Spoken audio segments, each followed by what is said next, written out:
Yo, what it is, YouTube? It's your boy Nitzy coming back with another bullseye of a tutorial here today on the channel. I wanted to go in depth a little bit more about one of Gunna's sounds. So let's go ahead and jump into it right now. So if you guys do have any more suggestions or different type of artists y'all want to see me go in depth about their sound, go ahead and drop it down below. I'm more than happy to get to it. So whenever I think of creaminess, smoothness, swag, the drip, the vibe, I always think about Gunna, you know. And even though, you know, regardless of what's been going on with Gunna lately, I really don't care. I still love his music regardless. I just love good music. And that's the most important thing about an engineer, you know, just loving good music and just, you know, always putting your heart into it. So the very first thing I wanted to talk about today is the relationship between Gunna and his engineer Flo. You also got another person like Baines as well. You know, these guys are right here. You know, these are Gunna's like main engineers. And I really just love specifically Flo, because with him, if you guys watch this interview, you will tell like he's a very chill person. And this is what I'm talking about. Making music doesn't have nothing to really do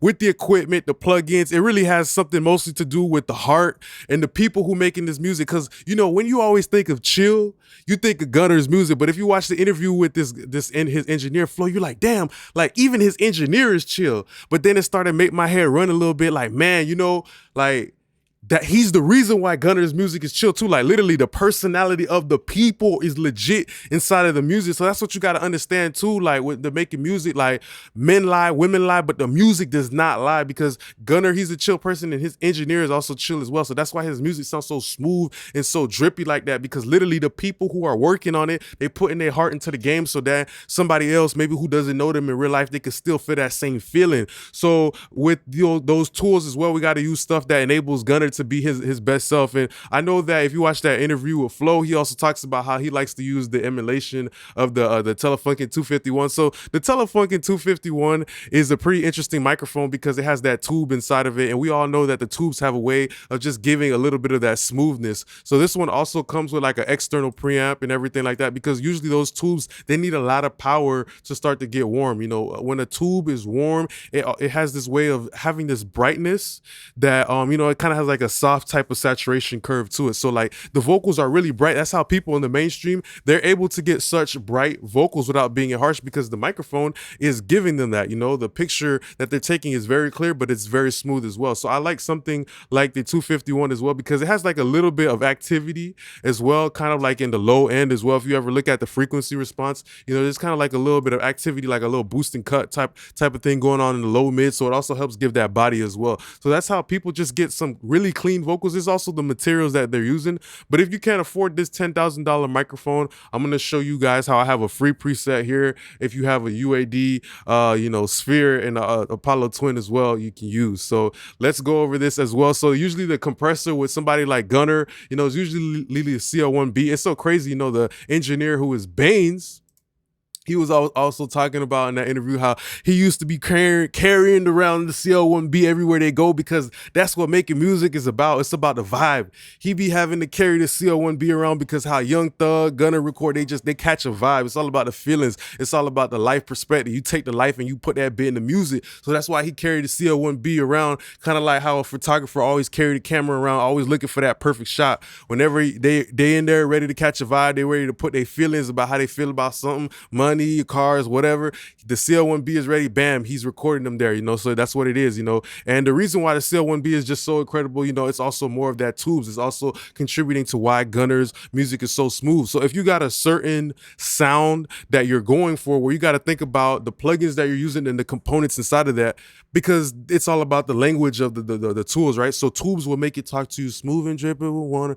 like all of that stuff that goes with Gunna. It's not just his vocal performance, which is very important, but the tools that they're using as well complements that. So, you know, it makes it more three-dimensional as well with something like the tube tech, because you get to, you know, make sure that you get to adjust the attack and release. So that's very important when it comes to compression, because that's like essentially the groove, you know, how you're handling the signal. So it's pretty interesting. The CL1B is very, very good.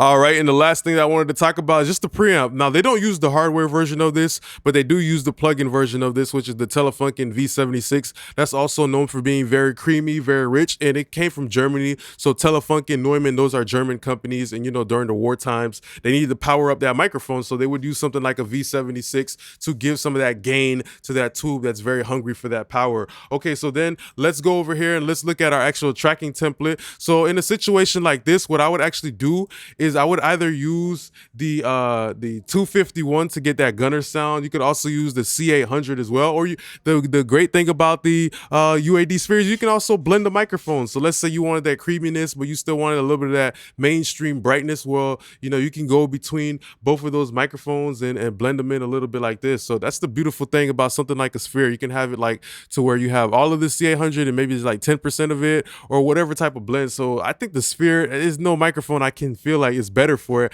at the price range. And then the V76 as well, that would come in there, and then it would also it gives you a couple of different type of tonal characteristics as well. I like to use this when I'm mixing actually, because if you use this like when you mix and you actually you can use it as a parallel distorter on the 808. I'm not gonna lie, it's actually kind of overpowered. So that's a different way I like to use it. I don't usually track with it, but I know in the interview they talked about that as well. So then after that, we'd have the TubeTech CL1B, and of course we would have it on fixed.